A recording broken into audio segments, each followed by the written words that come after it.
Номер 7 Кожобек Кузанбаев атындағы жалпы білім беруші орта мектеби. Средняя общеобразовательная школа номер 7 имени Кожобек Кузанбаев.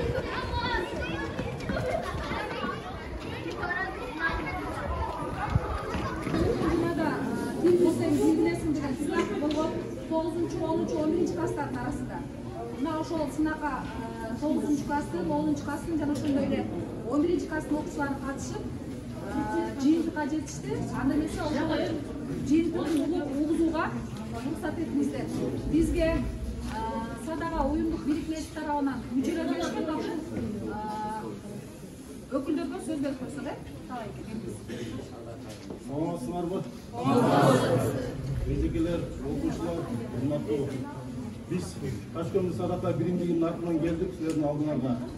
Биздин Россияда иштеп аткан жигиттер, кыздарыбыз, өзүңөрдүн акелериңер, эжелериңер, аталарыңар, апаларыңар мына Россияда иштешип атып, ушу биздин бала чакабыз жакшы окусун деп силерди ойлоп, конкурс уюштуруп ар бир мектепке тил билсең, тил билесиң дегенде. Мындай аракет кылышып атат. Силерди жакшы болсун деп. Тил билсе, эртең биз окшоп чет элге чыксак кыйналбасын деп демекчи атат. Ошон үчүн мына могул жерде үчөө тең кыздар катышыптыр. Жеңишке жетишкендер. Балдарыңар жок дагы эле мынакей. Ар бир мектепте ошондой эле болуп атат. Балдар билесиздер, эртең мектепти бүтүп Россияга барып эмне кыласыңар? Тилди билбесеңер, орус тилди, англис тилди билбесеңер, жетишип барасыңар, жүк ташыйсыңар. Ачык эле айтайын, капа болбогула. Билимиңер жок болсо. Ошон үчүн кийинки экинчи этабында силер да кошулганга аракет кылгыла. Балдар, кыздар өзүңөр билесиңер, турмушка чыгып кетет, ар жака кетет. Ташкөмүрдө силер каласыңар, эркектер. Шаарды ким оңдойт анан? Ишенген силерге ишенип атсаксыздар. Түшүндүңөрбү? Азыр биздин директорубуз Чыңгыз Жабаевке сөз берели. Ташкент Садака биринин директору. Assalamu alaikum. Hurmatly окуучулар, силерге терең ыраазычылык барыңыздарга. Биринчиден ушу тил билсең, тил билесине сынакка катышып берген окуучуларга, эжекелерге ошондой эле, ошону уюштуруп берген силерге терең ыраазычылык эжекелер. Алхамдулилlah, жакшы өткөрдүк. Биринчи тур өттү. Биздин оюбузча ошо биринчи турунда биринчи сынагында көбү жакшы билбей калды окшойт. Бул өзү 3 этаптан турат. 3 сынак болот. Биринчисинде азыр болуп жатат, мынакей билип калып барбыз. Экинчисинде дагы булдан жакшыраак болот. Сыйлыктар да жакшыраак болот. Үчүнчүсүндө уже Ташкөмүр боюнча мектептер арасында болот. Алдан сырткары биздин максат кандай болуп атат ушул уюштурганыбыз? Канчалык тилди көп билсек, ошончолук өзүбүзгө жакшы. Бул, допустим, мага же бул жерде эжекелерге эмес, силердин өзүңөргө жакшы, мамлекетке жакшы, ата-энеңерге жакшы, туугандарыңарга жакшы. Эмне себептен? Жакшылап тилди билип алсаңар, сөзсүз түрдө биз чет өлкөгө чыгышыбыз мүмкүн. Или бир жогорку окуу жайга тапшырышыбыз мүмкүн, же бир жакшы жумуштарга орношубуз мүмкүн. Ошондо биз жакшы десек, эң биринчиден өзүбүзгө жардам болот. Өзүбүздү жакшылап кемгерчилигибизге жеткире алабыз. Экинчиден ата-энебизге кененирээк жеткирип жардам бере алабыз, жакшы десек. Үчүнчүдөн туугандарыбызга жана жора жолдошторубузга жардам бере алабыз, эсли жакшы десек. Жакшы тилдерди билип үйрөнсөк. Бардык Алланын буйругу менен, бирок себебин кылышыбыз керек, ошентчи. Алдан кийин төртүнчүдөн мамлекетке жардам бере алабыз. Кандай кылып жардам бере алабыз? Биз канчалык жакшы деп, жакшы иштерди кылсак, бул мамлекетке болгон салымыбыз болот. А ошондо эле терс жагын карасак, биз иштебесек, башка кылбасак, жөн эле жатарсак, өзүбүзгө да зыян, ата-энебизге зыян, бир туугандарыбызга зыян, мамлекетке зыян келтиребиз. Ошондуктан бардыгыбыз аракет кылып, үйрөнгөн аракет кылайлы окуучулар. Биз эмне себептен силерге кайрылып атабыз? Садага биримдик деген бул коом именно ушу мигранттардын чет өлкөдө жүргөн Ташкөмүр жерлештерибиздин инициативасы менен чыкканда бул нерсечи. Анан ушу билим деген өзүбүздүн программабыз бар. Карын картаңдарга, көп балалууларга жардам беребиз деген программабыз бар. шаарга бир жакшы сооп иштерди кылабыз. Өзүнүн жерлештерибизге жардам боло турган программалар бар. Азыркы учурда ушу именно билим деген программага токтолуп, ушул сынакты уюштурайлы деп атабыз да, кичине болсо да бир 5-6 сөз болсо да үйрөтүп калайлы, эртең бир жерге жардам тийип калат депчи. Айтып коет го, завтра начинается сегодня деп. Бардыгыбыз аракет кылып, тилди үйрөнгөн аракет кылып калайлы бүгүндөн баштап. Сабактардан калтырып окуп аракет кылайлы. Канчалык билимдик деңгээлибиз жогору болсо ошончолук мамлекетке жакшы болот, өзүбүзгө жакшы болот, шаарыбызга, туугандарыбыз демеле айтып кеттим го кандай жакшы жактар бар экен. Алдан сырткары талайкеде айтып кетти, ошо окуучулардан көбүнчө кыз кишилер көп катышкандар ошолор болуп атат. Эркек балдар аз болуп атат деп. Не себептен эркек балдарга да биз кайрылып атабыз. Эркек балдар ар кимибиздин эле өзүбүздүн максатыбыз бар да. Чоңойсом мындай болуп иштейм, чоңойсом атам апама мындай кылып берем, мындай кылып берем, өзүмө бул нерсени алам же бир жакшы үй кылам же жакшы бир иш ачам, же болбосо бир жакшы өзүмө бир машина алам деген ар бирибиздин өзүнүн бир кыял тилектерибиз бар. Же мечит салам деген, же мектеп салып берем. Билимибиз жок болсо ошолорду кантип кылабыз? Өзүңөр суроо берсеңер. Биз еще аз сынак кылып берип атабыз, тилди үйрөнүп жаттап билип алгыла депчи. Алдын ала силерге сөз ушу 1000 сөздү силерге атайын берген 1 ай мурун даярдангыла деп. Булардын бардыгына ушул нерселерди кылып отурган таш көмүргө сабын кошо тургандар көбүнчөсү эркек балдар болуш керек. Эркек балдар анткени таш көмүрдө каласыңар да, кайра келесиңер, ата энеңерди багасыңар, аялыңарды багасыңар, бала чакаңарды багасыңар. Бизде тилекке каршы жалаң кыз кишилер, тапшырык кыз кишилер өтүп атат да.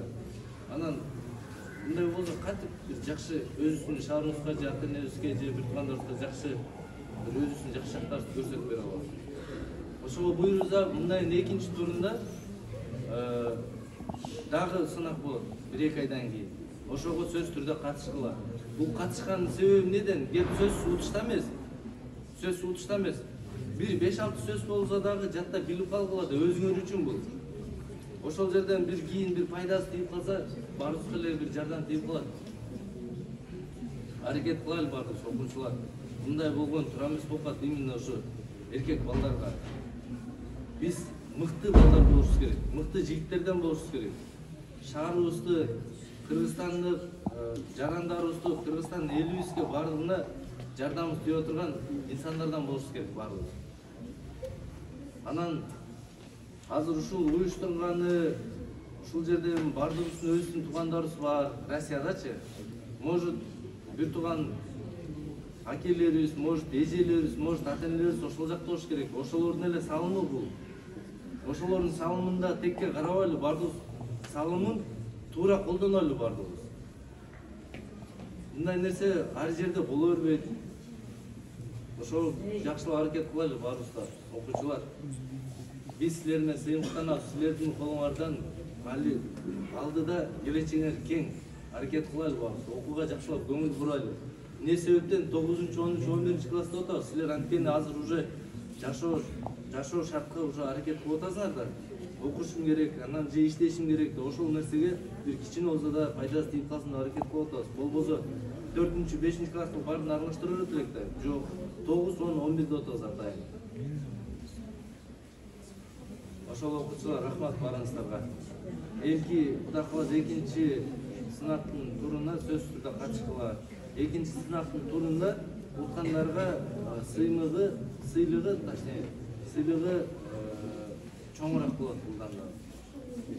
Үчүнчү турунда дагы чоңураак болот. Үчүнчү турунда эжекелер менен, окуучулар менен да бир жакта барып тренинг өткөрүп, жакшы бир жакта барып келебиз. Анан кийин мынакей. Жыйынтыктын семесин тапшырып коелу.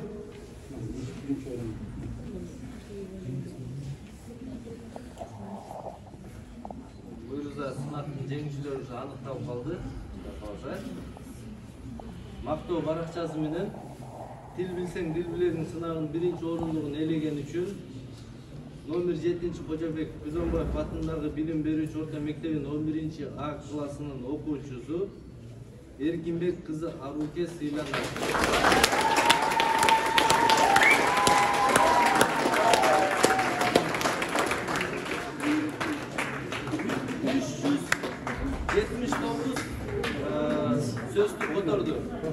өз сезіммен. Анан алдан сырткары ушу Эркинбек кызы Арукеге чоң рахмат. Жакшы окуган аракет кылып мындан да ийгиликтер коштойбуз. Алдан сырткары ушу Эркинбек кызы Арукенин ата-энесине терең ыраазычылык билдиребиз. Ушу аракет кылып кең барчыбыздын бардыгын колунан келишинче жардам беришип, алдан сырткары эжекелерге дагы рахмат. Ушундай алтындай кызга жакшы тарбия берип, жакшы окуп аткансыздар. Рахмат.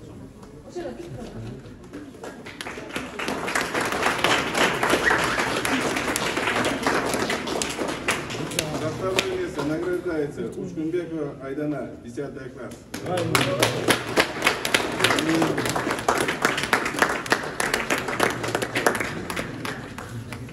Экинчи орунга 1000 сом. Birinci orunda olan için 9 A klasının okuyucusu Madalbekova Aybike sıylanır.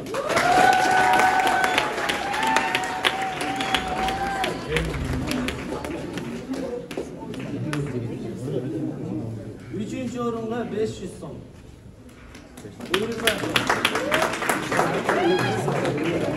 Экинчи этапта дагы келебиз. Ошо экинчи этаптарда сыйлыктар чоңураак болот, көбүрөөк болот. Эркек балдар силерден сураныч окууга сен жакшы окуу.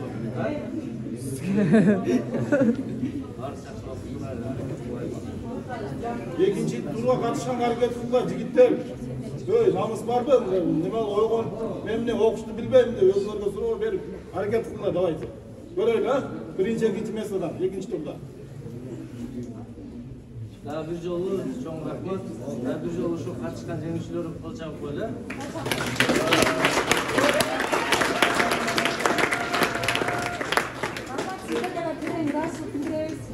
Биздин мектептин жамаатынын атынан ушундай конкурс уюштуруп биздин балдарды сыйлаганыбызга терең ыраазычылык.